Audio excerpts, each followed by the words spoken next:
Hello people, welcome back to Kumari kitchen. మరి ఈరోజు special recipe gulab jamun అండి.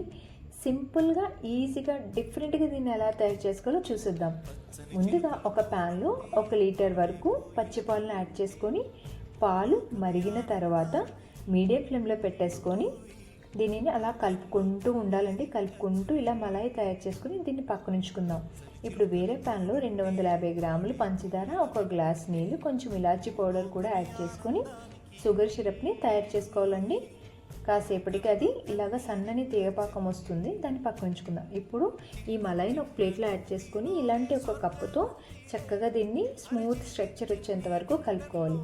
ఇప్పుడు ఇందులో ఒక 6 స్పూన్లు మైదా యాడ్ చేసుకోవాలి. అలానే 1/2 స్పూన్ బేకింగ్ పౌడర్ కూడా యాడ్ చేసుకొని మొత్తం ఈ పిండి ఆ మలైలో కలిసేంత వరకు బాగా కలిపేసుకోవాలి.